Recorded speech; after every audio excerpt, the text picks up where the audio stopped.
Well, everybody, it is Sunday Night Live with Material Issues. This is episode number 237. It's the first one of the new year 2026. Wow, where has the time gone? We're already a few days into it. Anyhow, I'm Mark Hershberger of Pop Detective Records. I'm over here in bitterly cold southern New Jersey. There's nothing southern about New Jersey. But joining me as always from super sunny, warm, balmy Southern California. Hey, we like to think that let us have our imaginary dreams about Southern California. But hey, the president of the International Pop Overthrow Music Festival, who's working on his top 1,000 list of 2025 as we speak, Mr. Right. David Bash. Oh, how you doing, David? I wanted to say hold on because our special guest has read my message. So Okay. let me respond to him here, and well, I'll send him a link and ask him to come on in. Yeah, things are running a little late, folks, but I think we're gonna. Hey, people understand why we called this thing material. I've been reading sick the whole. Oh, can we just do audio? Maybe we should. Well, what do you think? Should we postpone this till he's better? If he's not feeling well, it's probably best to postpone it until he's good and can chat, have a good time. I'd hate for him to just get through it because he's got to get through it. What do you think? I'm just saying let's postpone it until you're better. How about I'll give him some dates here. Anything in February, yeah. What is it, 25th? So we have is it the 1st and 8th? February would be people. You can watch us live, scheduling guests live. So February would be February 1st and 8th. 1st, 8th, 15th. 1st or 8th. Yeah. You know, they always can coincide with my testosterone shots. Right. Oh boy. Well, let's see what he said. Yeah, this is unusual. I can't say we've ever had this situation come up where somebody's where we're postponing someone as we're live. But hey, you know, anything can happen on Material Issues. It is. Right, we're live. That's what makes it very cool. I see the 3 dots. So he's saying something. Yeah, if he's not feeling well, I mean, yeah, it's bad enough. Oh, that would be great. So thanks so much, David. Let me check. Okay, please let me know. ASAP. Feel better. Yeah. And Happy New Year. All right. Well, sorry, folks. No, it looks like our special guest is unable to join us today because he's under the weather. And yeah, I mean, after the holidays, that certainly can happen. So, all right, well. I'm just going to run a little batter here and we'll be rescheduled. Stay tuned. Stay tuned, yeah. We'll run that across the bottom so people can see. You can tune it a piano, but you can't tune it a fish. Tune it a fish. Yeah, but you know, that's somebody commented. That's Tim. Hey, Tim, how you doing, buddy? My first time ever seeing live on-air guest scheduling. Yeah, see, we're the only video podcast anywhere in YouTube that does live. Well, we can't say that for sure, but I'm pretty possible. Sure it's possible. It certainly is. But yeah, I mean, I'd rather he feel good and can and we can see him. And we can see him, yeah. that would be a nice thing. So outside of that, we're just gonna shoot the. Let's just shoot the breeze a bit. You said you found another stump to bash, so yeah, I've got an older stump to bash. We can use the. The years that we haven't. I didn't pick last time. And see if you can break 18 mark with 6. That's how did I do on the other one? Do you have that written down? I do not have it written down, but I think you looking at looking at it, I think you probably killed it pretty good. There was one where I certainly did not, but I don't think it was September. No, I'm not looking. February 1, what time? Hold on. We might actually reschedule it right now.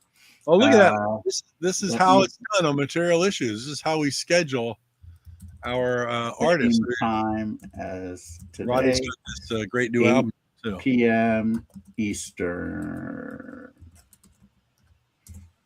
The actual Papa Twig, as they call him. Papa Twig. I like it.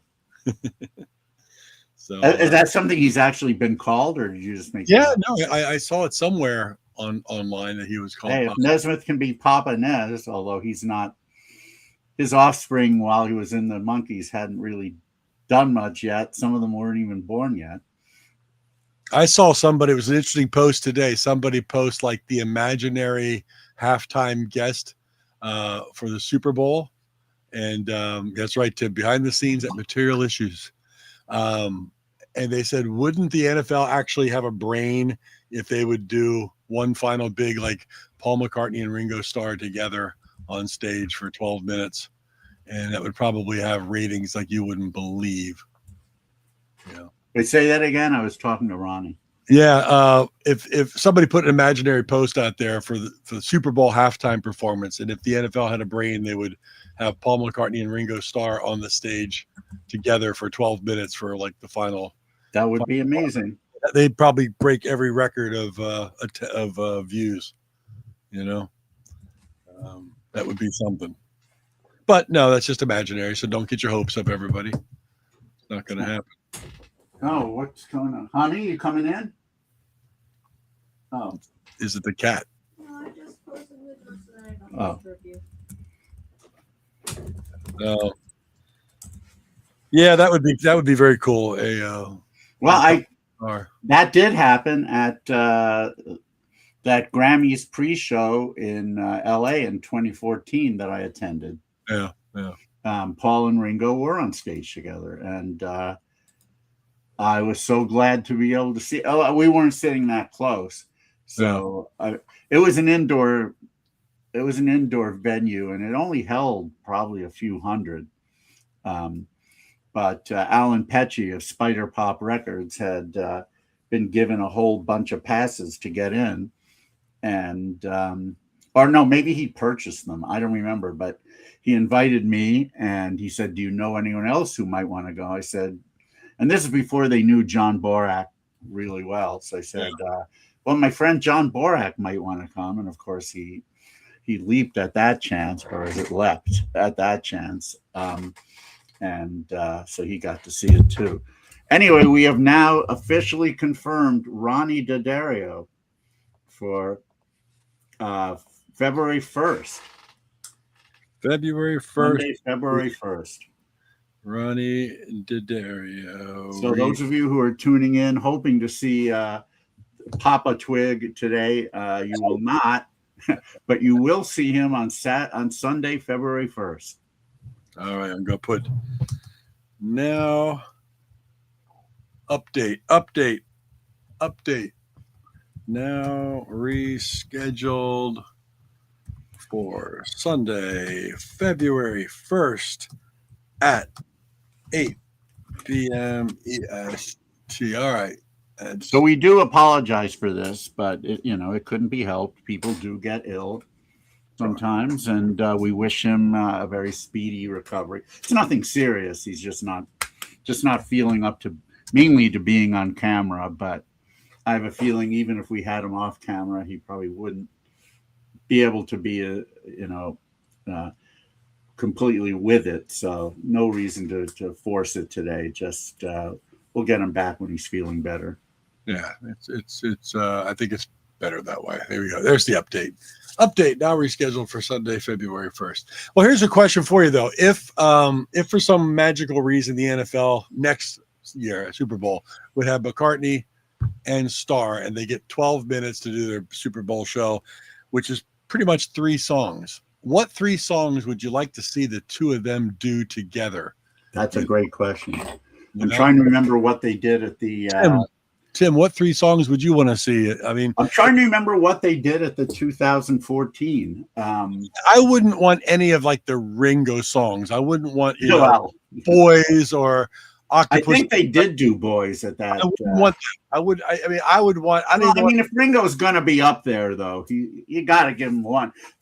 Wait, the Super Bowl shows are only 12 minutes. I think the music's only like 12 minutes. Yeah. Seems like it would be longer, but Oh, maybe they could go longer, but let's just say it's 12 I think minutes. they could get 4 songs in for All sure. right. And If we're there's not talking 4 about. songs, do you throw Ringo a bone? You know, do you definitely throw Ringo a bone. And So if I what's his did have to throw Ringo a bone, I would think Yellow Submarine would be a good one because that's actually a really good song.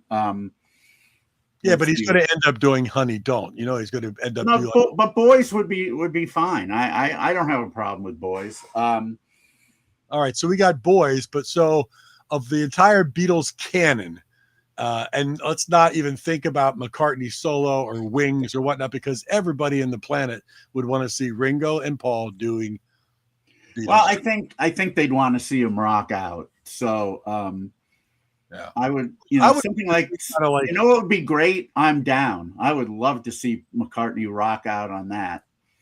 Then of course, maybe something like Paperback Writer would be great. He could certainly rock out on that one. Man, it's tough. I would love, because if it might be the last time you see the two of them play Beatles songs together, maybe, you don't know, but I would love to see from like all 3 eras of their career. I'd love to see them open up with like She Loves You, which Paul doesn't even play in concert, and just kill something like that. He must have a reason why he doesn't. He doesn't do She Loves You and I Want to Hold Your Hand. He doesn't do that. Well, he didn't sing I Want to Hold Your Hand, so that's okay. But something like that, and then something from the middle period, whatever. Day Tripper would be good. Day Tripper, I Feel Fine, Drive My Car, something like that. But then something towards the end, and finish up with maybe a little medley from Abbey Road and finish. The Abbey Road medley would be awesome. Then after that's over, you got to have Ringo say, "I got blisters on my fingers." That'd be a perfect way to end the thing. It would be perfect. It would be perfect. A perfect world. We would get that. And it would probably have massive ratings. Well, I'm sure it would. Or you have 2 stages set up, and you got Ringo and Paul on one stage, and you got Mick and Keith on the other stage, and they go back and forth.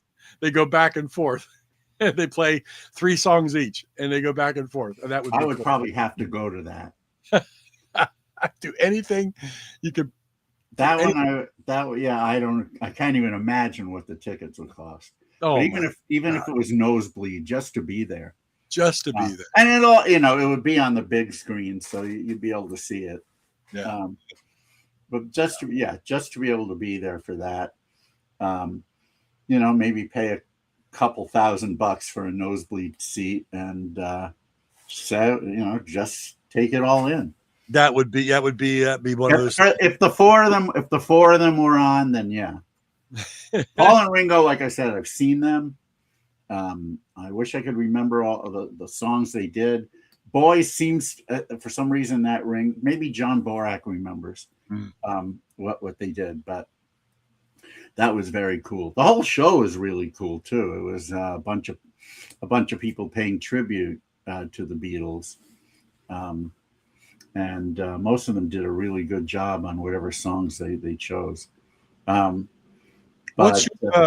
Speaking of acts back road, I know you're probably going to not like this, but I didn't like it either. Some of the recent videos I've seen of the Beach Boys, which is Mike Love and John Stamos with a whole bunch of side guys. I haven't seen them, and Stamos is running. I can't call that. I don't call that the Beach Boys. It just isn't. It's like Joey Molland going out and calling it Badfinger.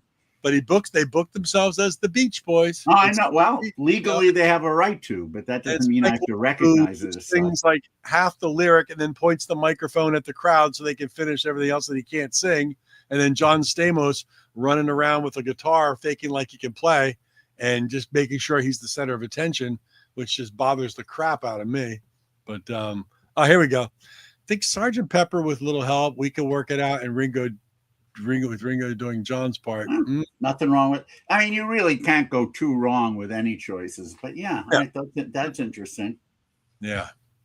So get a nice orchestra behind them. Yeah, I mean, if you have the accoutrement behind them, you can do a lot of things. But as long as they have the like the 500 disinterested 22-year-old next to nothing wearing dancers all over the field, that's all that really matters, right? Yeah, I suppose. Oh boy. But no, I saw some recent videos of Mike Love, as the Beach Boys. And, no, again,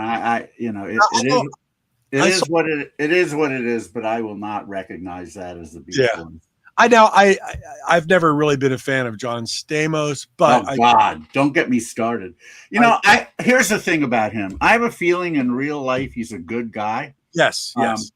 People have said that, and if I ever have the chance to meet him, I probably will go for it. But on TV, he just comes off as such a smug bastard. No matter what he does, every show he's ever been on, he just has that smile and like just that aura of like, I'm so great. And I can't stand it. You know who else? I've never really watched the show, but I've seen clips of it. Whatever the name of the guy in Entourage is. Yeah, whatever his I must not. He comes off as being, I don't know. I think he's of Greek descent, so I must not like these really skinny Greek guys who have that smile that says, I'm better than you. And you haven't seen that. And you know it, and I know it. You haven't seen that guy from Entourage in much of anything since Entourage, have you? Actually, what did I just see him in? What show was it? God, I just watched it too, and I don't even recall. But he was on something. Here's what I was going to say though. I saw Bill Maher does this video podcast as well.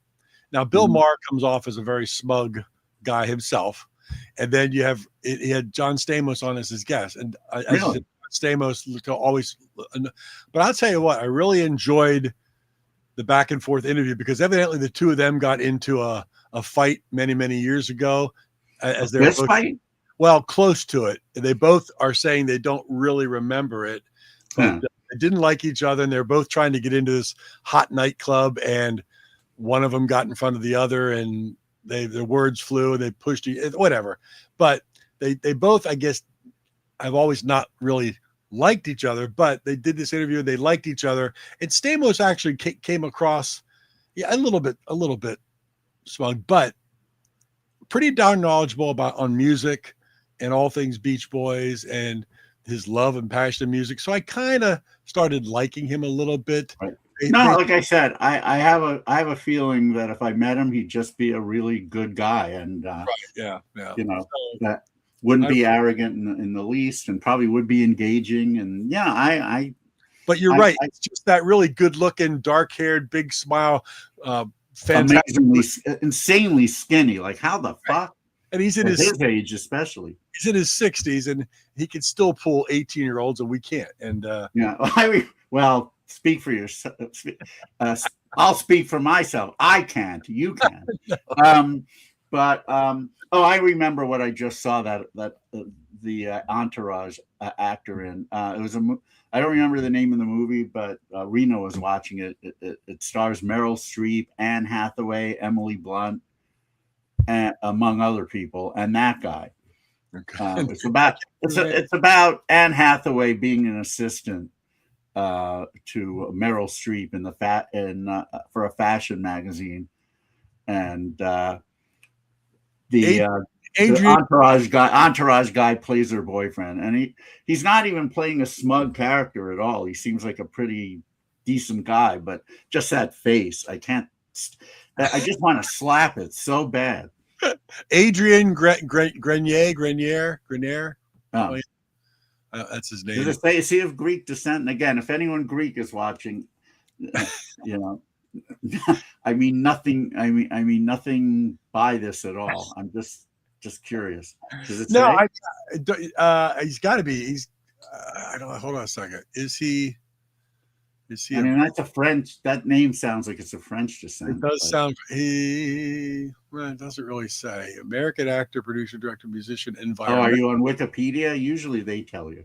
Yeah, that's what I'm on. I'm looking to see if it says Usually it says nationality American. So, usually in the early life section, they tend to talk about the descent of whoever it is.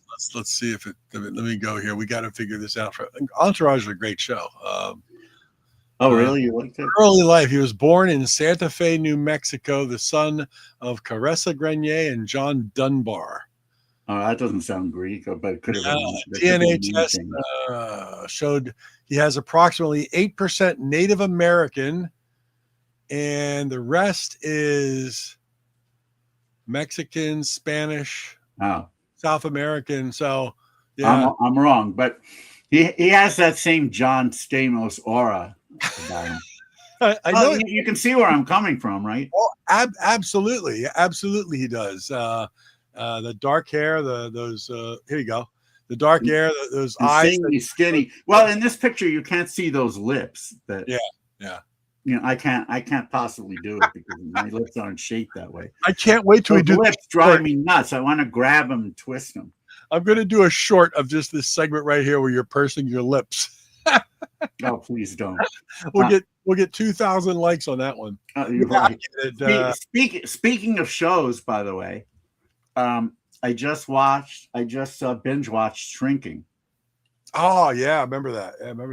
No, you told me how great it was, and I never really had the time to watch it, but over the holidays I did, and I hope there's going to be more seasons. I think there will be. I think it's done well, and I think there will be more. It's a pretty good show, pretty well done show.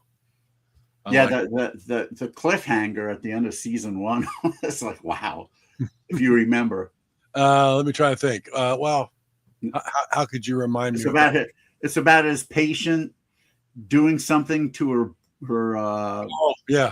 Was he her husband? Yeah, I guess. Yeah. Guy was kind of an asshole. He didn't quite have that coming, but I remember that. Yeah, that was good. Yeah, but yeah, I like pretty much every character on that show.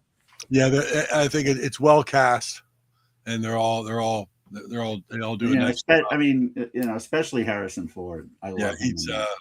It's perfect for that role. Yeah, it's very cranky old man. Yeah, that's what's going on. I've been busy this holiday season with a lot of holiday basketball tournaments. That's why my voice is a little gruff today. I had 2 games yesterday, and I worked the restaurant last night. I tried to sing a few times. It's a little difficult, but I pulled a Mike Love and got the crowd singing along with me, so you couldn't. Yeah, but it was. It's been a good holiday season for that. I'm glad. Holidays are very frustrating for me because I don't have kids. So Rena and I don't really celebrate them. I mean, we do Hanukkah candles every night, but as far as other things go, we don't, we're just kind of stay home. New Year's, we fell asleep early, didn't really care. But the frustrating thing for me is I can't get any work done because nobody's around, or at least not around for work. So starting tomorrow, hopefully people will be back in the swing. So this week I plan to invite. I think IPO Chicago is about 2/3 full, which normally at this point I haven't even started yet. So I'm ahead of the game there. I started contacting people prior to the holidays. Devil Wears Prada is what? Oh, is that the movie with Meryl? Really? That's it? Oh, I guess it's a pretty famous movie. I had no idea. That's my brother Joel. Indeed. And Joel, we're going to be doing a Stump the Bash, so stay tuned. Yeah. So I've got to invite more Chicago bands. I'm going to start inviting some Liverpool bands. That one will fill up like that. Yeah. So I'm not worried about it, and hopefully book I've got a few possibilities. Hopefully, we'll book something again in Stockholm.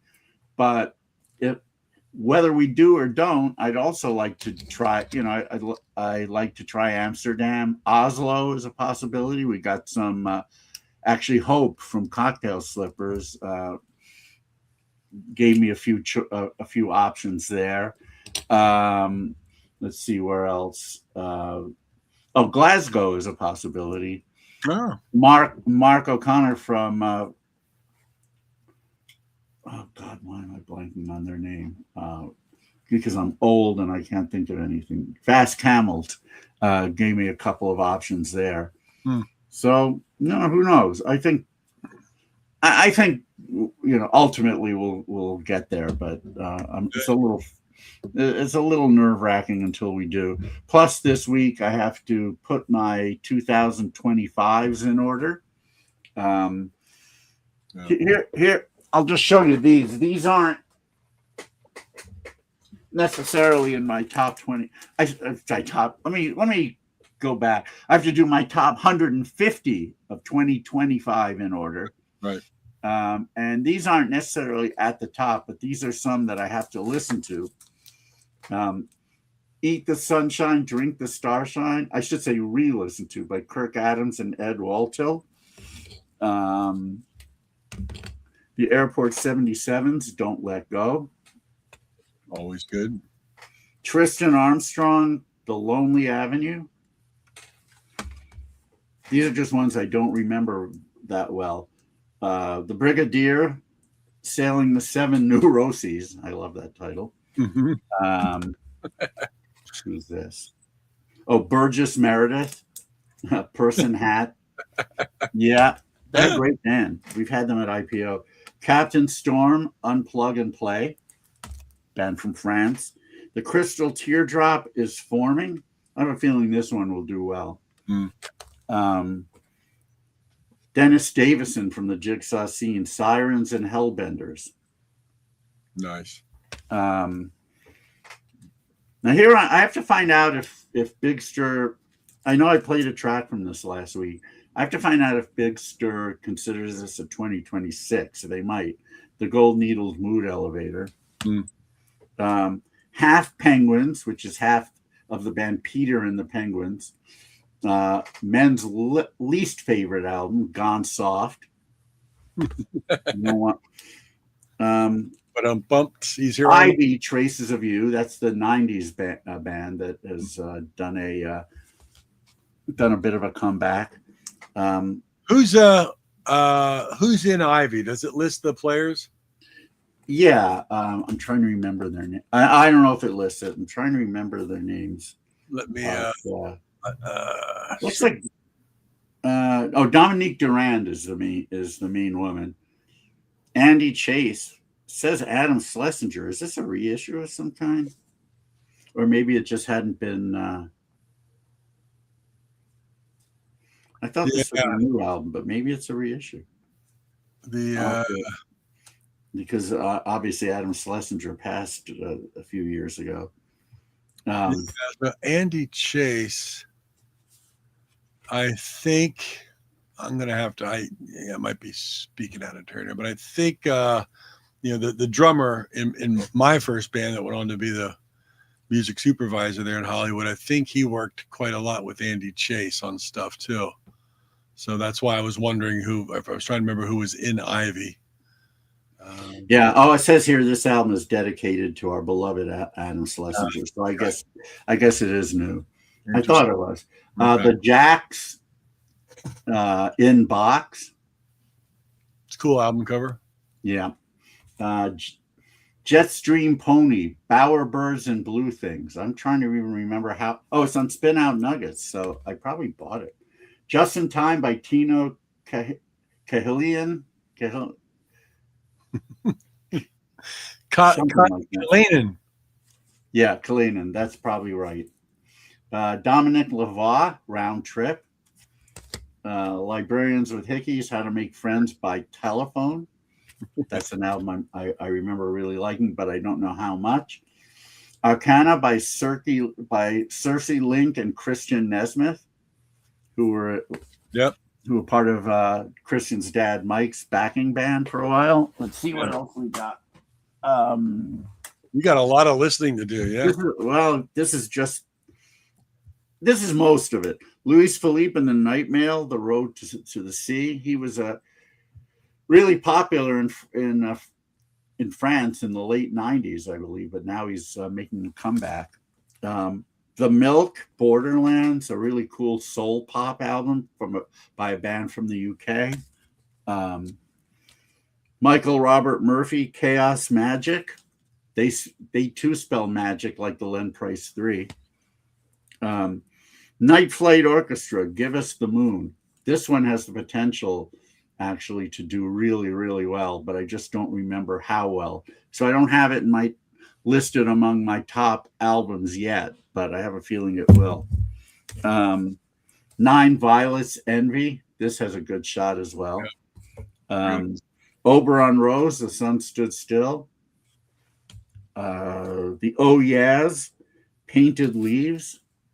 I need to contact them about IPO Chicago, actually. The Penrose Web, The Least of Our Concerns. I know that one's got a good shot. The Rabies, Dumb It Down. I mean, this is just the tip of the iceberg of what I actually have. Welcome to the Matinee Show of the End of the World by Sharp Class, a UK young guys from the UK. Holy cow.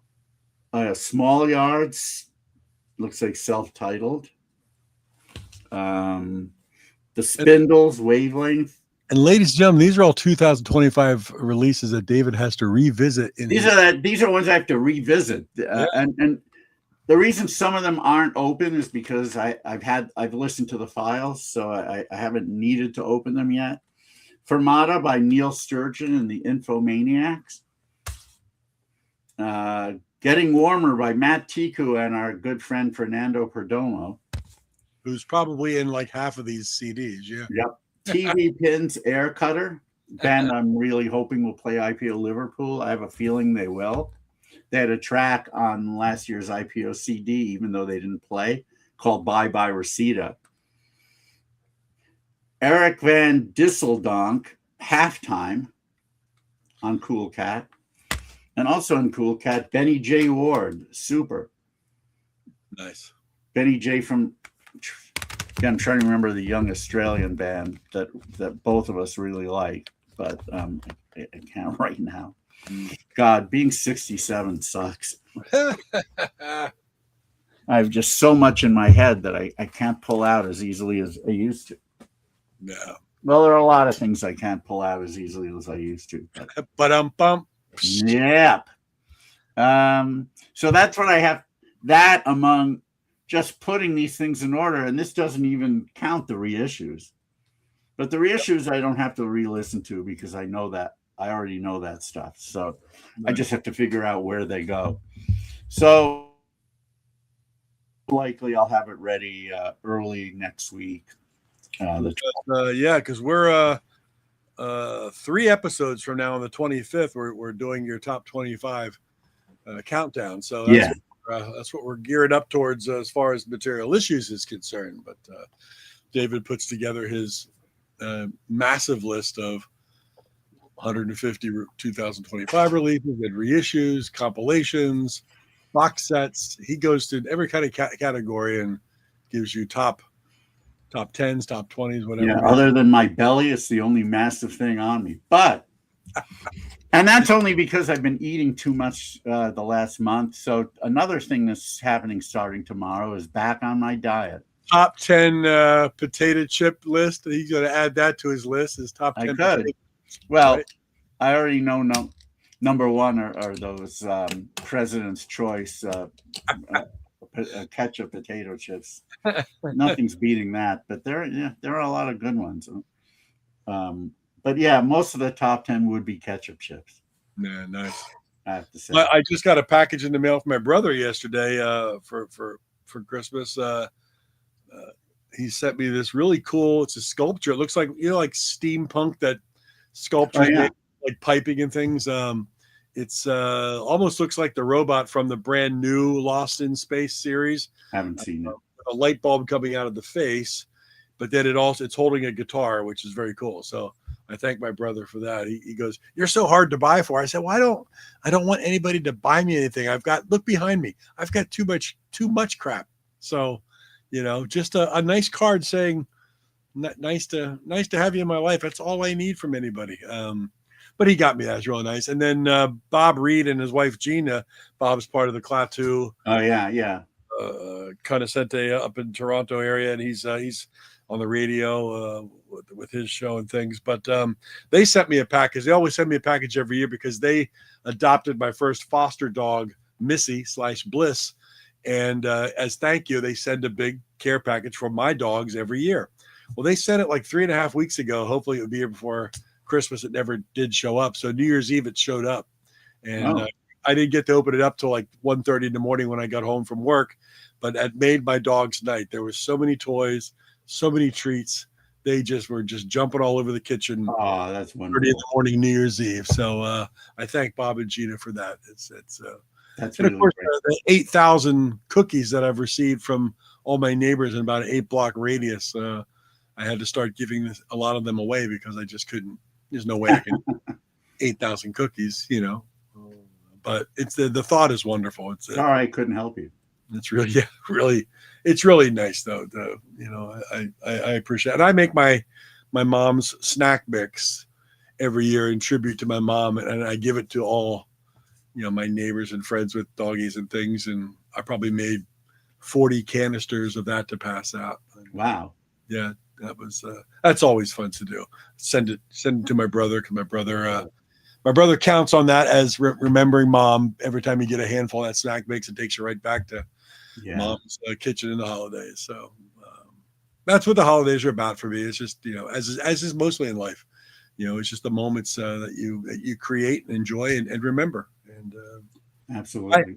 I always say none of us live in the present because as soon as something happens, it's already in the past and you're actually revisiting it in your head in the past. No, that's true. A millimeter of a second later, we're always living in the past, and that's why it's important to make whatever's happening right now worth it because it's immediately in the past and that's what you're thinking about. So for all you mind game people out there. Well, on a related note, that's one of the reasons I just can't conceive of death because I can't conceive of things just stopping. Well, I mean, and as I told you before we went on air, my ex's mother, which is my kid's grandmother on her side, just passed away yesterday. So, and my children are dealing with another grandparent gone. But as I told them, they talk about death and dying and the end and whatnot. Death is a part of life, and before life, there was not death. There was then life. And whatever it is that happens afterwards, it's all part of the magic of being here. We all have to go through it. And we all will figure out what that journey is when it happens. Until that time, nobody knows. So it's just all part of being alive. And we're all very lucky to be here. We have a 1 in 22 trillion chance of actually being born. So we all hit the lottery, period, just being here. Good point. And I like that. I like that. We really did. And so, even if you're feeling like crap or you're physically down or whatever it may be, we're still really lucky. So think about being damn lucky here. So. I'm gonna try to adopt that attitude. Exactly. But it's good. So we're in a brand new year, another year of material issues. We got a lot of irons. Sorry, it started out in an unexpected fashion, but it happens. That's a material issue. You want to do the stump the bash and then let everyone go on with their letters? Yeah, you know how this works, everybody. We pick a chart position, year-end chart position, and then I make up goofy trivia questions from 1965 to 1975. It's an 11-year period. David picks 5 of those years. He has to get X amount of points not to be stumped. But because tonight's show kind of didn't go down as possible, we've got an old one So the 5 that he already picked have been crossed out. There are 6 years remaining in this old Stump the Bash. So he's got to get 3 points average to not be stumped. So it's 18 points he needs to get tonight. And we'll let Tim Allen play along. So. Tim, you play along and see how you do. Tim. So what are the 5 years that are ineligible? Well, the ineligible years are 1966. So you can pick from 19. Well, you pick the order. I got them all right here. 1968 is ineligible. So seems like I picked those years a lot. You do. It's kind of it depends on where you how you start off. I always notice that if you start off a little weak, then you hit your wheelhouse years. No, I mean it's like instead of 67 and 69, I tend to pick 1970 is ineligible. Of course. 1972. Of course. And I think that leaves all even number of years. Okay. 75, I believe. Yes, 1975 is ineligible. I picked one odd number year. Okay. Yeah. So you've got 65, 67, 69, 71, and 73. You got those? And what number are we dealing with? And 74. Yeah. So what number are we dealing with here? Chart position year end number 39. Oh, okay. 39. So what happens is David will pick one of these 6 years to start off with. I will start off with clue number 1. If he gets it, he gets 5 points all the way down to the final clue for 1 point, or 0 if he doesn't get anything. And we'll see if he can get 18 total points and not be stumped in this first show of 2026. So David, where are you comfortable starting off? 65, 79, 71, Start with 69. Start with 69. That's not how people normally start, but you usually get there. I knew you were going there. All right, here we go. Right out of the block, home run for David. Here we go. Chart position number 39. And I haven't reviewed these. I haven't read these since 5 months ago. So, if these clues are not that good, don't blame me. I haven't previewed them for tonight. But clue number 1 for 5 points. This track, recorded at Abbey Road Studios, then known as EMI Studios, in September 1967 and released in March of 1969. And over a year after its original release, the track became a surprise hit in the United States, rising to number 3 on Billboard. Well, it would seem like it's a UK artist, recorded in 67 and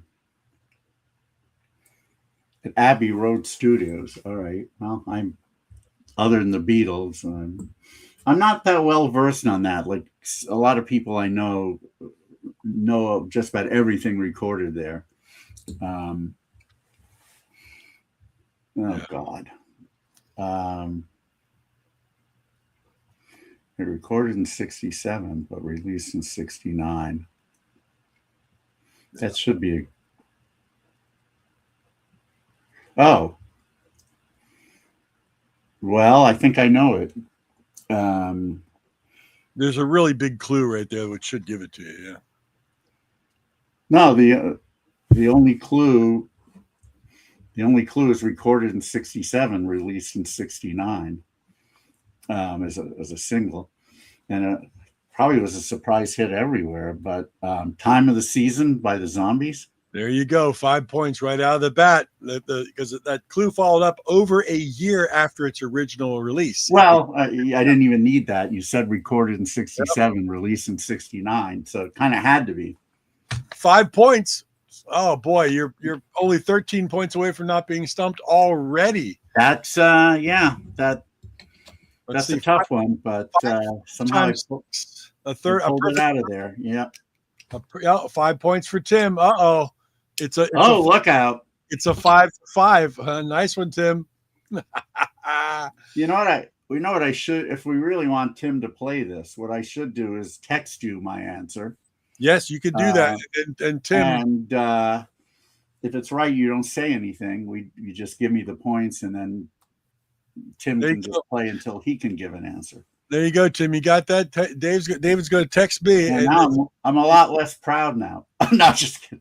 if you have a wrong answer, Tim, then it's over for you on that one. So that's how we'll do it. It's all good. All right. All 5 right, points. let's 5-5. go 1973. 1973. I got to check off that one right there so we don't return to it. 1973. All right, here we go. Chart position number 39 for the year. 1973 is the year. Here's clue number 1 for 5 points. Written by the band's bassist, Charles McCormick. It was the first song from the band to enter the Billboard Hot 100, peaking at number 10 on July 21st, 1973. Well, So you got to know Charles McCormick. I don't know who Charles McCormick is. The first song to enter the top 100 by them, number 10 in July.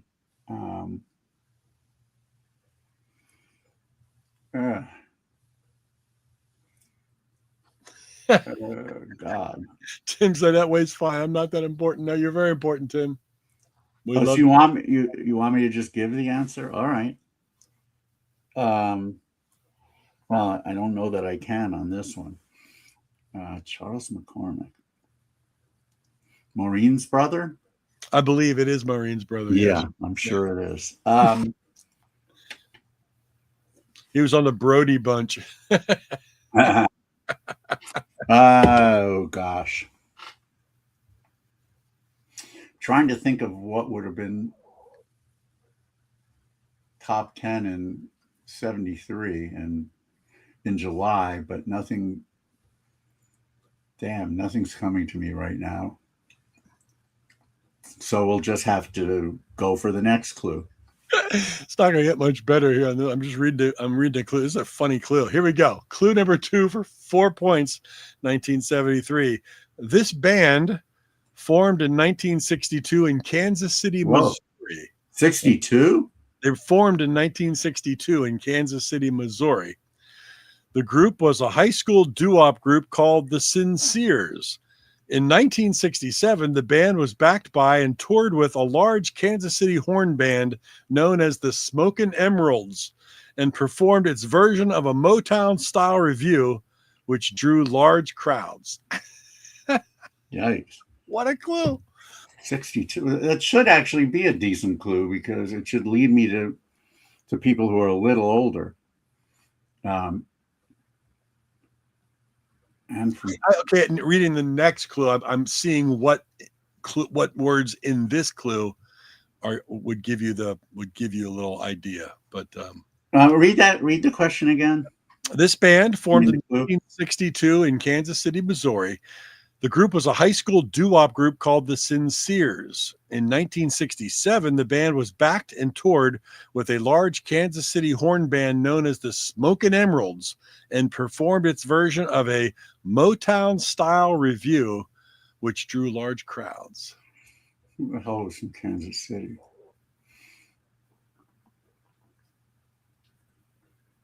Oh, shit.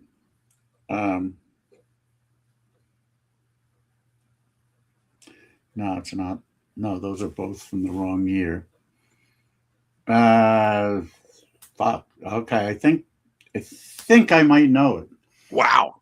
No, I could be totally wrong, but I don't really think of them as a band. If more like a group, if I'm thinking of the right thing. But I seem to recall this song finishing number 10, and it would have, or finishing as high as 10, and it would have been around the summer of 73.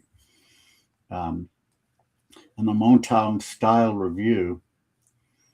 And I'm just going to take a wild stab at this. Natural High by Bloodstone. I don't know how you got that, man. Whoa. It's holy cow.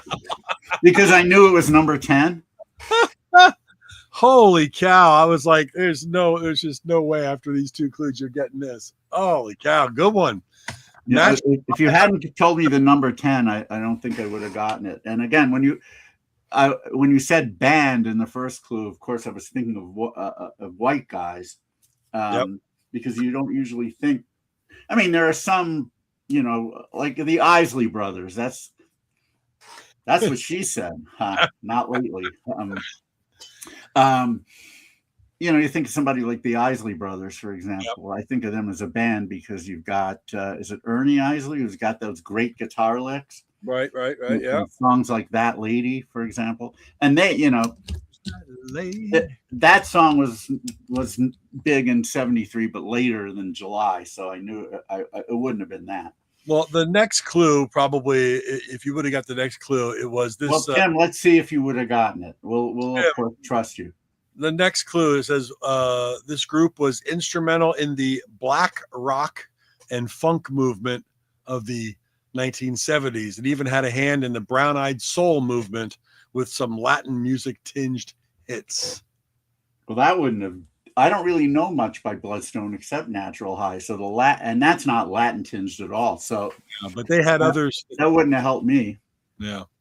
So I don't know if you would have gotten that, Tim. The fourth clue was just a simple label release. They were on the London label. That would have given it to me if I had. Single was backed with the track Peters Jones. It was the fourth, and the last clue was also starred in and performed 6 original songs and performed 5 pop, rock and roll, and R&B covers for Train Ride to Hollywood, a 1975 film. The movie had a plot recalling the Beatles' Help, in which the band played themselves in a madcap adventure on a train bound for Los Angeles with movie stars and characters from the 30s and 40s as their traveling companions. I've never seen that movie. Now I want to see it. I never even heard of it. But Train Ride to Hollywood, 1975. Yeah, Tim said he still wouldn't have gotten it. It looks like Tim, he might have been shut out on that one. Yeah.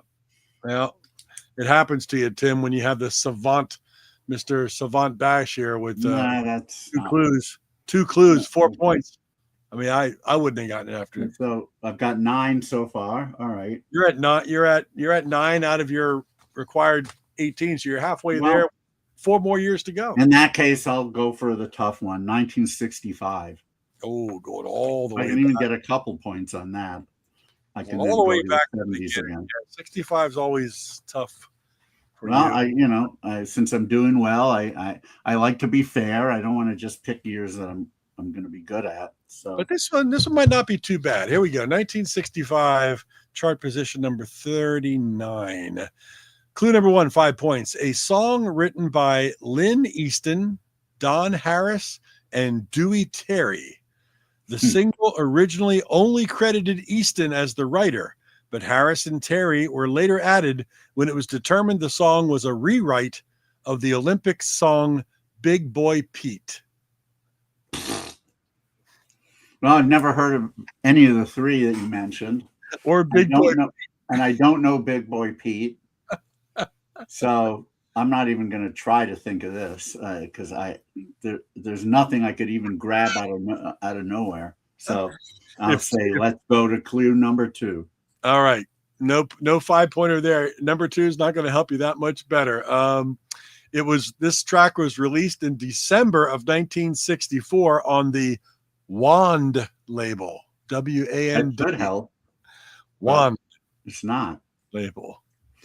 See, this is where people who really know their shit, like Grossberg, would have it immediately. I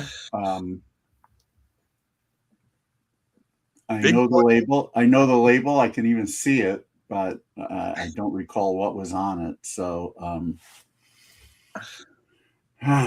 no, I don't know. If you get completely shut out on this year, you're back to averaging just 3. I know. I'll have to go back to the 70s and hope. All right, here we go. Clue number 3, chart 39, is for 3 points. The genre is considered garage novelty. Oh, all right. 1965, garage novelty.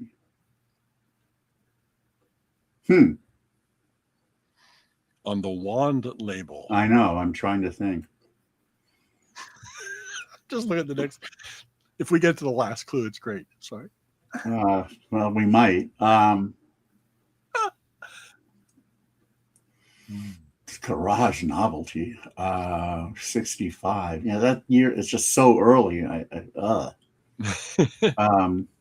It's amazing. Of course, I might take issue with that garage novelty thing at the end. I know you didn't write the clue. I mean, you wrote it, but you got it from information, right? That was outside of you. So I can understand the garage novelty aspect too. You can. All right. I can. Yeah. All right. Yeah. Fuck. Garage novelty. 65. Mm-hmm. I don't know. All right, we're going to go to clue number 4 for 2 points. This track has also been covered by Sandy Nelson, the Ravens, the Royal Guardsmen, Don and the Good Times, and the Knickerbockers. Oh. Well, Tim says he's got a clue, maybe. Well, I think Tim, if you have a guess, hold on to it, and you'll let us know if you got it right or not. After and what part, what clue? This really should have helped me, because I do know Don and the Good Times and the Knickerbockers catalog well, but fuck me. 2 points. Oh God, brain failure. No.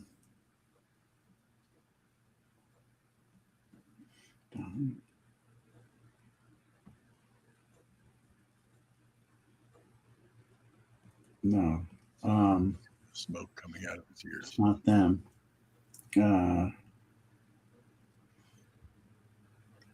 No, it's later than that. Although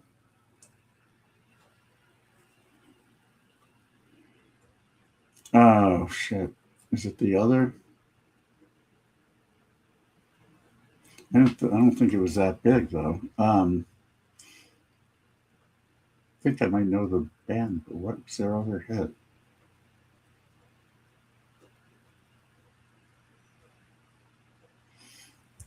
Is it Long Green by the Kingsmen? No, it can't be. No, I didn't think so. All right. Go ahead. All right. 1 point. No, that's right. 65 is going to be hitting. I'm just laughing at the clue here and how this is all playing out. For 1 point, the B-side of the single was titled Long Green. Oh. See, I know it's probably a Kingsman hit, but I can't remember what. I don't remember the name of the song, so forget it. I'm 0. 0 points in 1965. Tim, did you know it? And if so, let us know. The answer was The Jolly Green Giant. Oh, yeah. By the Kingsmen. Yeah. You were right there. And that's why when you said Long Green by the Kingsmen, I was like, oh, shit. He's right there. Yeah, I've totally forgotten that song. I've probably only heard it a few times in my life. Well, that's the tough year. 65. I mean, you don't do too bad in 66 and 67, but 65 is always that's a tough one. It's a challenge. It is a challenge. But now, look at this. Tim cracked it. One point. 1 point on that one. So Tim, it's now 9-6. You've closed the gap a little bit. David is now averaging 3. With 3 years to go, so he's got to be on the 3 average in order not to be stumped. He's got 1967, 71, and 74. Let's try 71 and hope I do well on it, and then maybe I'll do 67. Here we go. All right, 1971 chart position number 39. We're on the second half of the program here. Clue number 1 for 5 points. This is an upbeat pop and folk rock story song that features instrumentation from a carnival calliope and a piano with calliope. Or calliope, yeah. Thank you, calliope. Calliope. From a carnival calliope and a piano with strings in the background. So a pop and folk rock story song with the calliope. I'm pretty sure. I mean, the guess I'm going to make definitely fits all of those clues. So if it's wrong, there's another one. But I would have to go with Mr. Bojangles by Nitty Gritty Dirt Band. And you would be wrong. Whoa! Think about that, though. It is. I know. Yeah, it's a great guess. Wow. I was Great pretty sure I had it. This second clue for 4 points will definitely give it to you. I have every confidence in the world in you in this one. 1971. The singer sings from the point of view of a 16-year-old Romani girl. Contains themes of teenage pregnancy and implications of prostitution. Oh, fuck. I don't know. I don't listen to lyrics. Sung from the point of view.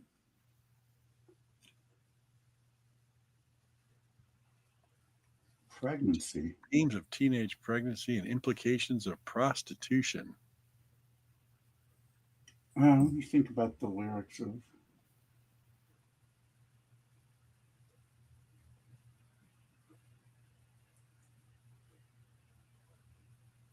Shit. The Night They Drove Old Dixie Down by Joan Baez? It is not. Wow. I actually have guesses. I didn't think there was any teenage prostitution in that one, but implications of teenage of prostitution, not teenage. God damn it. Okay. All right, we're going on to clue number 3 for 3 points. This is straightforward. Released in September 1971 on the Cap MCA label. Back with 2 tracks, He'll Never Know and The Way of Love. Well, The Way of Love became a big hit for this person then the next year. It must be Gypsies, Tramps, and Thieves then. By 3 points. 3 points, staying on the average. Damn. Gypsies, Tramps, and Thieves by Cher. I should have gotten it on the second clue because I see the lyrics. Tim may have gotten it. I bet Tim got it. Yeah, there you go. Gypsies, Tramps, and Thieves. I used to love that song. No, it's great. But back then, I think it was a guilty pleasure because I don't think I admitted to liking Gypsies. Well, no, you didn't want to do that if you were a guy. Tim was wrong. Tim, would you have gotten it if I would have said the next clue? This track earned the singer a Grammy nomination for Best Female Pop Vocal Performance. Yes, Tim. That was clue number 4, Best Female Pop Vocal Performance. Then the final clue is commercially it became this artist's first solo #1 single on the charts in Canada and the United States, the first single by a solo artist to rank #1 on the Billboard Hot 100 at the same time as on the Canadian singles chart. I don't know if that clue is like pretty obscure. Well, I figured by that point you were already gotten. Fuck, I can't believe. Read the first clue again.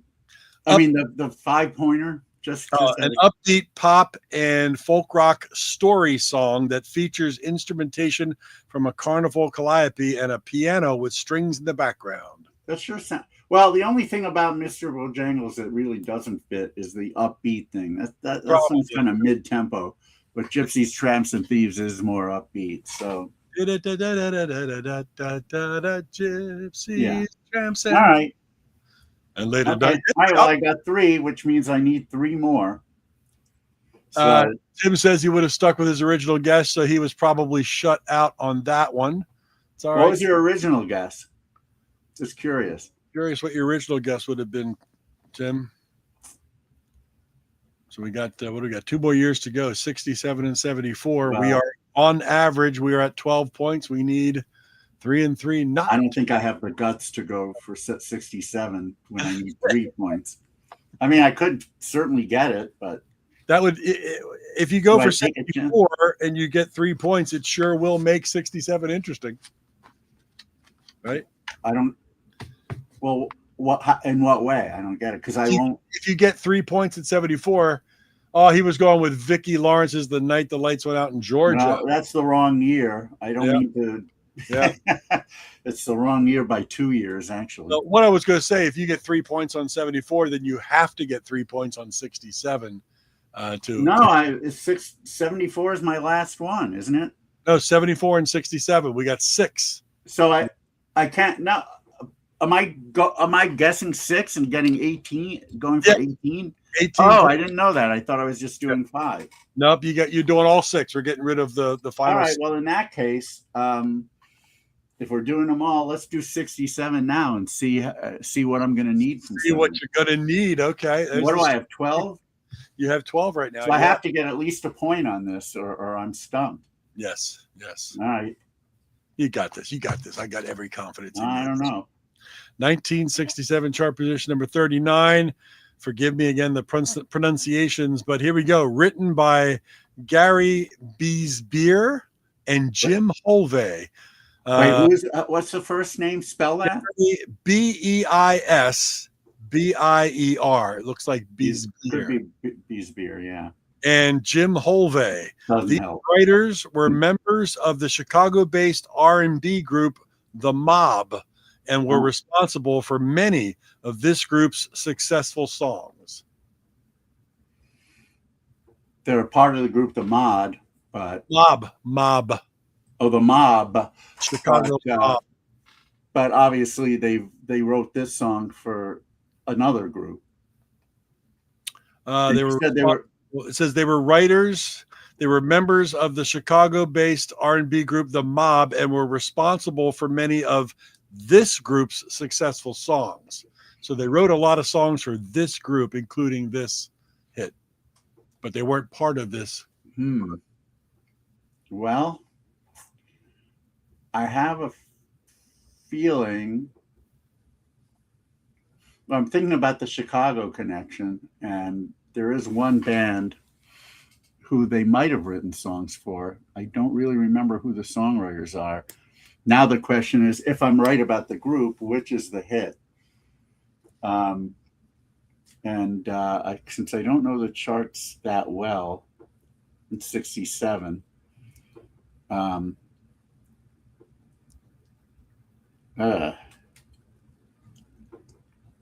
well, there are a few. Yeah. Did you say who was the second songwriter? Jim Holvey. Jim Holvey. All right. Well, Jim thinks it's Vicki Lawrence the night. I'm teasing Tim. You guess that every year. You eventually you'll get it if you guess that every time. Like most 60s Trivial Pursuit answers is Andy Warhol. You just say Andy Warhol, you're right 50% of the time. Well, I remember once I was doing a quiz out of a baseball book, and there was a section where there were players from different generations known by a particular nickname, and you had to say their first name. Most of the time I didn't know it, so I just said John every time, and I actually hit one.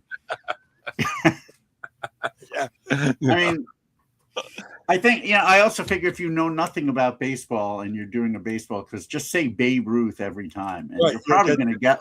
If somebody says, "I bet you can't get any of these," okay, Babe Ruth. No, even if it's the most ridiculous, like this 120-pound shortstop, Babe Ruth. No.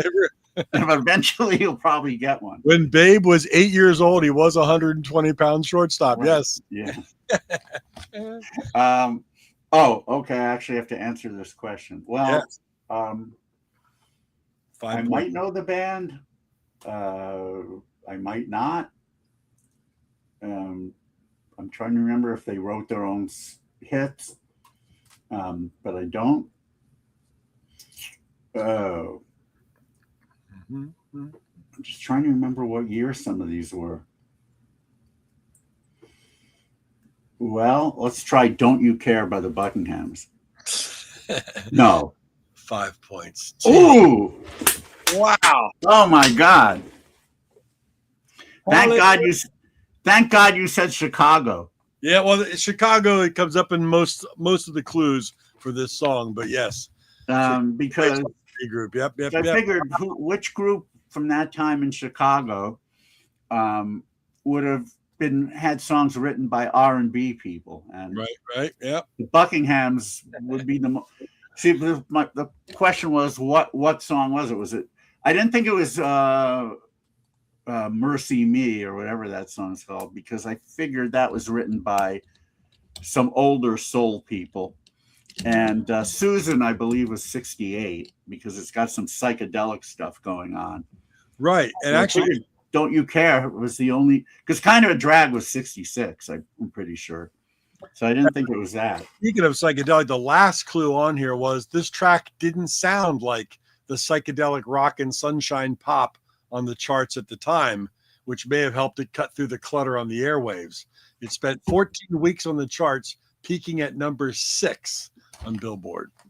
Yeah, well, that alone probably wouldn't have given it to me, but with some of the other clues, I might have gotten it then. But Yeah, I thought I didn't. I got it. Clue was the second clue, just for Tim's sake, the trademark opening horn notes on this track became a signature of the Chicago horn sound. Yeah, Yeah, for sure it did. the track was released in March 1967 on Columbia. Yeah, Columbia would have helped. Why Don't You Love Me?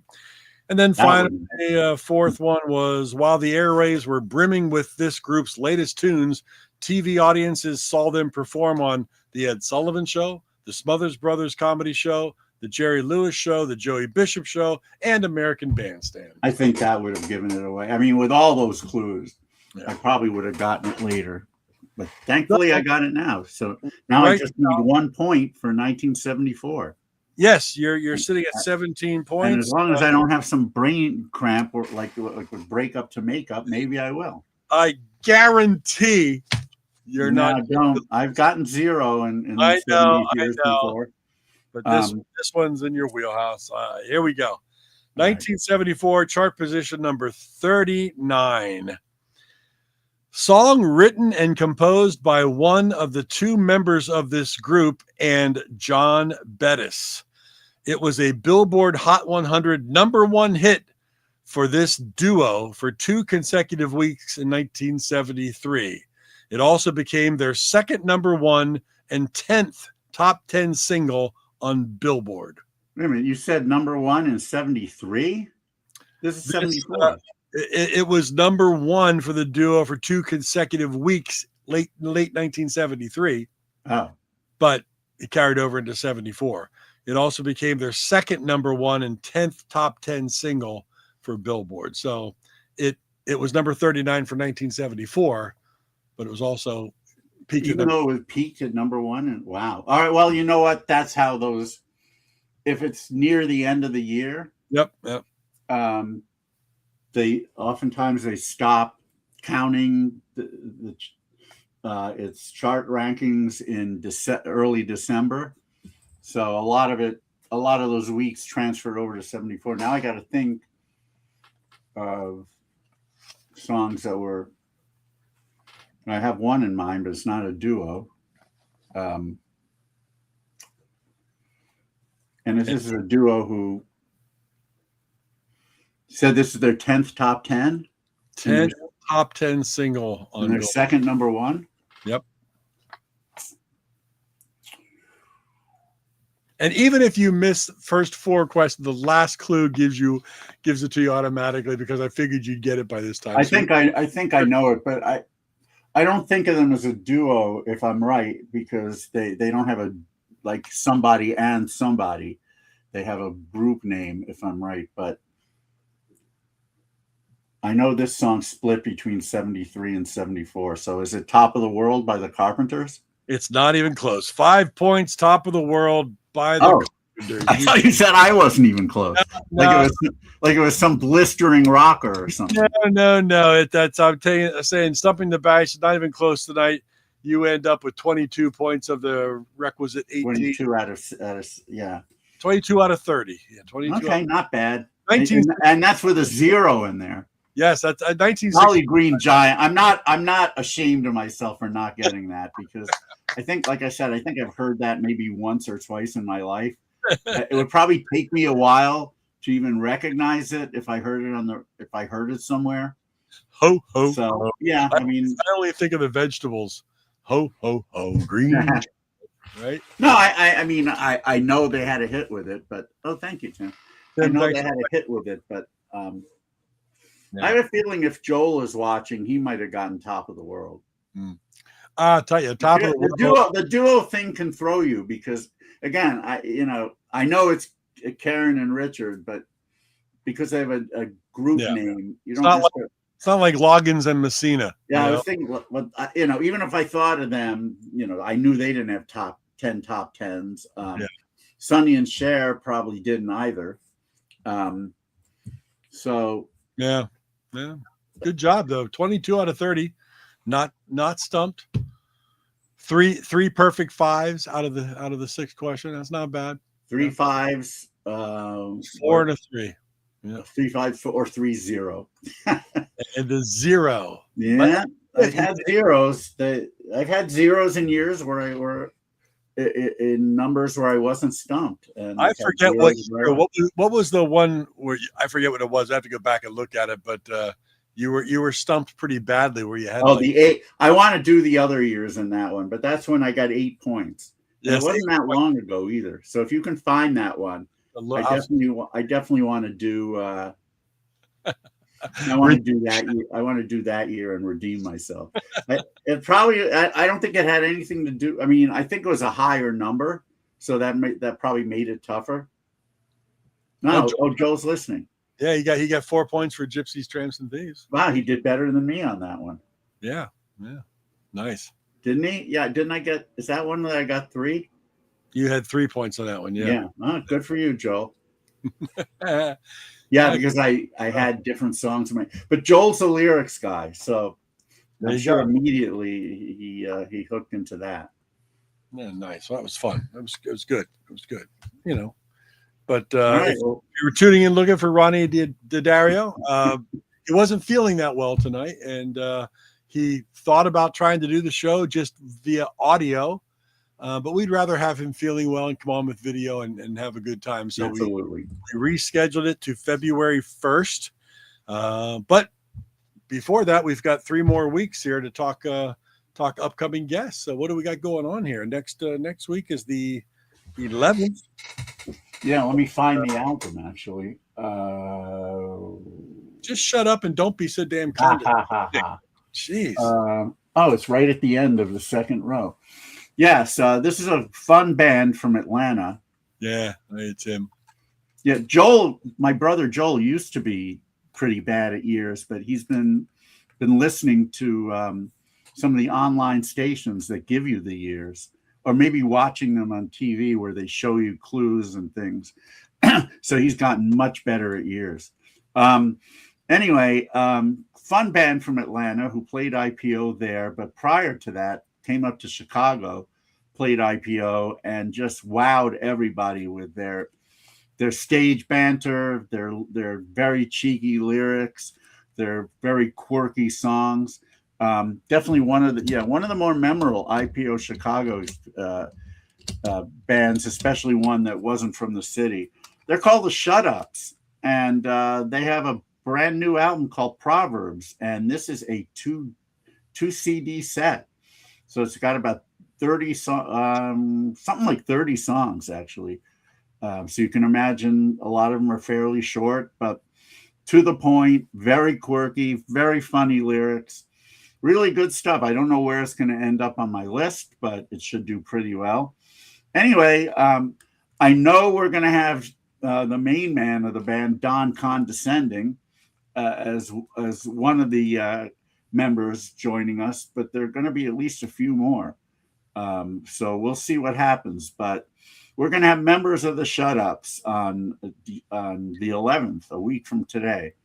And this will play tracks from the album. And yeah, I know that most people, outside of the really inner pop circle haven't heard of them, but I think you should we know this is going to be a fun interview.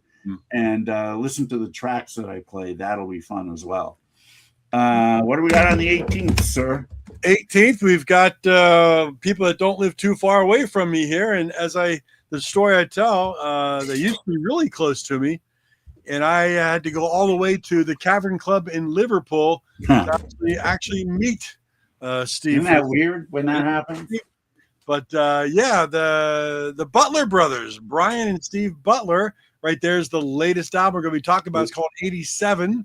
Of course, you may know the Butler brothers from their first incarnation called Quincy, where they had a top top 20 hit with forget the track I was. I just and a nice reissue of previously unreleased stuff came out this year as well. Oh yeah. And of course, Smash Palace with a number of great EPs, albums out there. But this is the latest one. They kind of revisit some old demos and redo some things with some other tracks. So it's really good. And I've known Steve for quite a long time. And talented brother, singers, songwriters, musicians. Steve, very cool people. Yeah, anything. Guy's very talented and also well versed in music history. Yes, the album is on Think Like a Key. Our good friend Roger Udai, who's when we were putting a list together, I was shocked at just how many albums they released this year, particularly reissues, but also stuff, the current stuff. Like, well, I'll call this current because they re-recorded some of this stuff. The Butler Brothers on Brian. Yep, yeah, it'll be great. And then on the 25th, you're right. Yep. We will have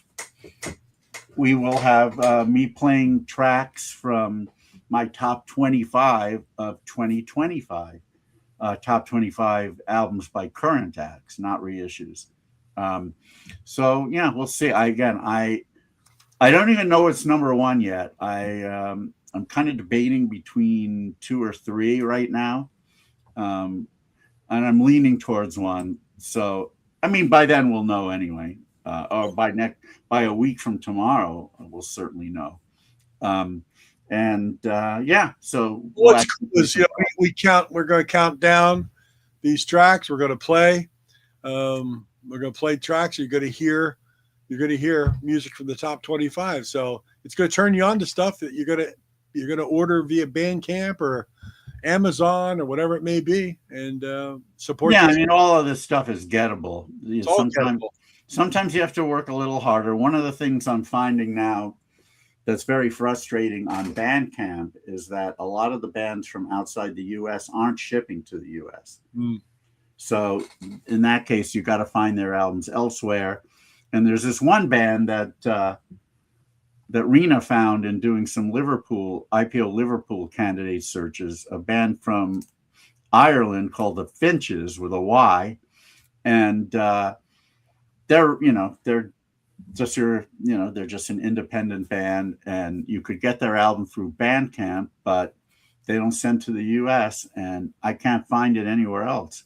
So in order to get it, I'm either assuming they accept my invitation to play, I'll have to wait until they come to Liverpool, or ask one of my UK friends or Irish friends to purchase it and then send it to me. I've had to do that with a couple of eBay orders or Discogs orders where they won't send to the US. But the whole tariff thing, which again isn't supposed to apply to records, somehow ends up being applied, and so people aren't shipping. And just in many areas around the world, postal rates have just skyrocketed. That's another problem. Tariffs are not. We talked earlier about the big gift package from my friends in Toronto. I can drive to Toronto in 11 hours, but this package took 3.5 weeks, and it got held up at customs because they had to fill out.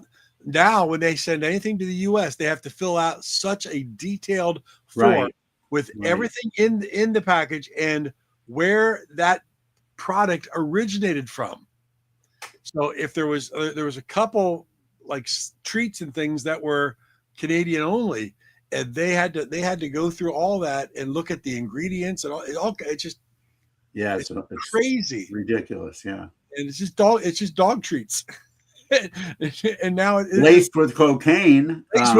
Hey, listen, my dogs are addicts. All right, just we're working on it. We have them in a rehab right now. But but it's just postal rates and time, because Canadian Postal Services, they've been on and off a strike like all the time, so that affects everything. But overseas, it just gets tough, and that's hard on the music business when you can't. It really is, and it's hurting the indie bands the most because they can't afford to pay more to send it, and their fans can't afford to pay more to receive it. The shipping. I mean, I'll order a CD by a band from overseas, and when you add shipping in it, and this is through Bandcamp, when you add shipping in it, we're talking about $25 to $30 for a CD. Which, I mean, in some cases, I have no choice. I'm going to pay it because I love the album. And if you're talking about vinyl, you could be talking $50 or more for a vinyl record by an independent band. We're not even talking about major label super act. And how are the bands supposed to survive if nobody's going to pay that much, and they also have to pay big shipping charges, our big tariffs beyond. I mean, it's an untenable situation right now, which is until they resolve this, bands are going to stop producing CDs or vinyl and just do digital only. Yeah, that's really the direction that it'll all head, and that's going to suck for people like me. Yeah, who do care about owning physical product. Other people don't care. Yeah, that's another thing I've noticed on Bandcamp. A lot of times you'll see an album as being listed as digital only, but when you contact the band themselves, they tell you that they have done vinyl or CDs, and they don't state this, but the reason they don't put them on Bandcamp is because Bandcamp takes a certain percentage. Where with digital, they don't care if Bandcamp takes a percentage of that because it doesn't cost them anything. Right. Yeah. But vinyl, they don't have, especially vinyl, they don't have much of a margin. So, they end up losing that margin to Bandcamp's fees, and so some of them just don't bother selling the physical there. So. If you're somebody who loves physical product like I do, and you see that and there's a band whose album you really love and it's listed on Bandcamp as digital only, I would suggest trying to contact the band to see if they have a physical release, because some of them, they'll just bring them to their shows because that way they get all the money when they sell. So sometimes you can actually find that there is a physical release on something that's listed as digital only on Bandcamp. So, don't give up if that's what you need to do. And something that just top of my head, I want to just mention real quick. Had nothing to do with everything we're just talking about, but Little Steven's Underground Garage has their top 10 coolest songs of the year by fan voting. December, and I want to say congratulations to our good friends in the Jelly Bricks. They came in at number 6. Whoa! For the year with their track "Dreaming in Stereo." That's great. And number 1 was Bill Wyman's track "Thunder on the Mountain." Well, that's no surprise that someone like Bill Wyman would get all those votes. But here's what's really surprising: number 3 on the coolest songs of the year, top 10, the Cal Sills with "She Said to Me." That's really great. Hard to see that as a song from this year, but I guess with the re-release of Global, which wasn't this year, but maybe it didn't gain traction on Little Steven's show until this year. So I'm glad. Congratulations to them. I mean, that's an amazing song and album. So it really is, and I was. I mean, I listened to the Underground Garage when I'm in my car. I don't listen too much of that when I'm in the house. Obviously, it's everything else going on in life. But I didn't hear the Cal Sills that much, so I was surprised to see that. But it's all it's all through fan voting too. So they've still got a lot of fans out there, and so do the Jelly Bricks. Jelly Bricks are number. The Cal Sills have gained a lot of indie cred. Yep. So, which is great to see. I mean, I'm sure when they were kids, they never would have imagined that would. I don't think that concept was even a thing at that time. Yeah. So they couldn't have imagined it. But even if it had been a thing, with the stardom that they had achieved, I'm sure they never would have imagined something like that. But yeah, That's it's good on them. I'm really congratulations to them. That's pretty awesome. So congratulations to the Bricks and the Cal Sills. Absolutely. We can say they're friends of ours. You know, we know them. Bricks were on my Pop Detective, and Cal Sills were on our show.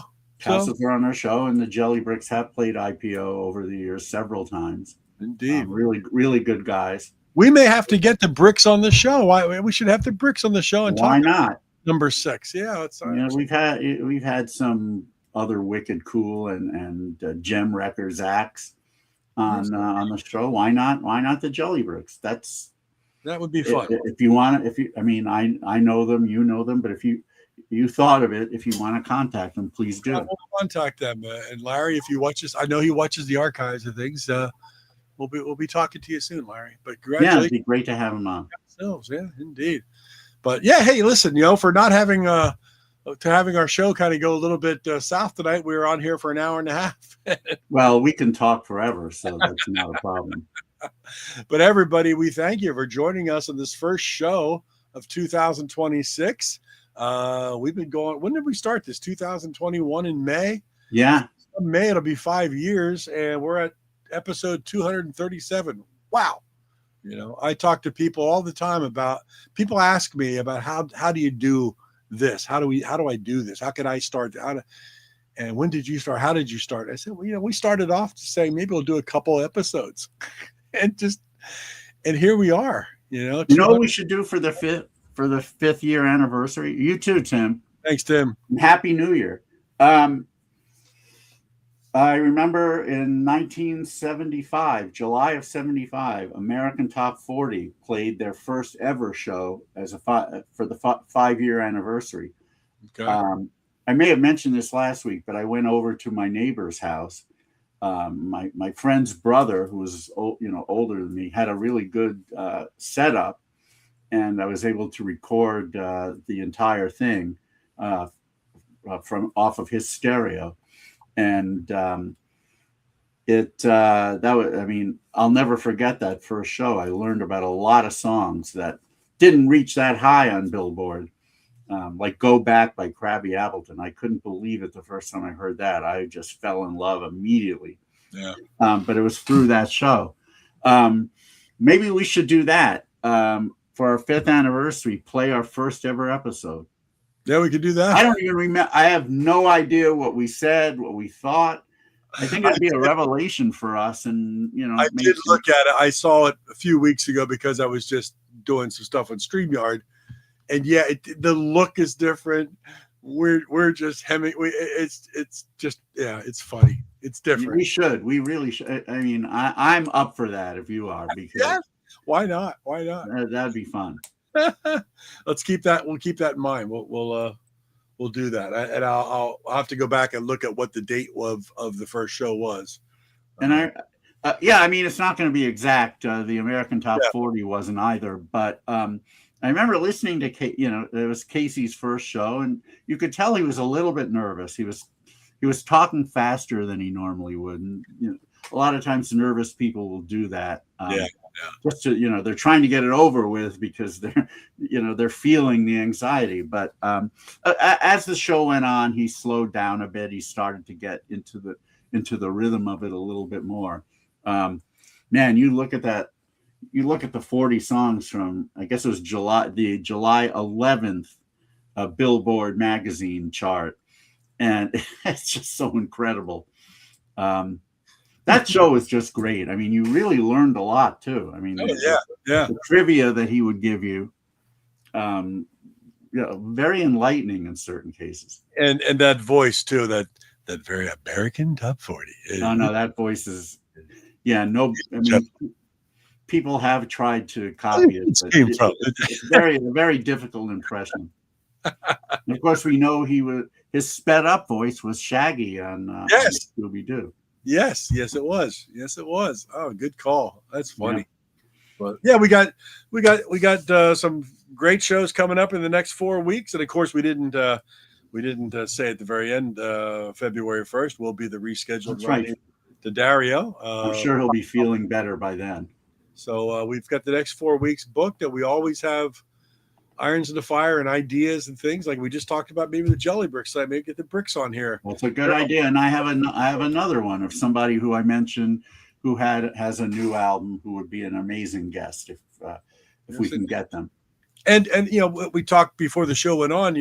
Last week we had Jim Gold of Gallery, the big hit "Nice to Be With You," and I did a little short, which was just 59 seconds, where he was talking about the first time he saw the Beatles, and that short has almost 1,200 views already. Yeah. So that's very cool. If you didn't see the Jim Gold episode, everything's in the archives. We run it right here all the time, every show. MaterialIssues.com. You could go there. You could see all 237 episodes. It's under the live tab because we did them all live. We do this live for the most part. There's a couple pre-recordeds, but tell your friends, subscribe, send them on over to MaterialIssues.com. There's no show like it if you love music. And not only music, authors, actors, celebrities, athletes. Episode number 95. Episode number 95. That just remains nameless, and we've had some very interesting things, but yeah, they've all 59 seconds. I'm used to that. 59 seconds, yes. You're that long. Good. Yeah, I think it's my second longest time. Good on you. Yeah, or good on anybody. But MaterialIssues.com. That's us. Everybody, have a wonderful 2026. Happy New Year to you. Happy New Year to all. Yes. Love to Rena. Love to Ches and Audie, and to your daughters. Yes, indeed. See you, David. Good to hang with you. See you, Mark.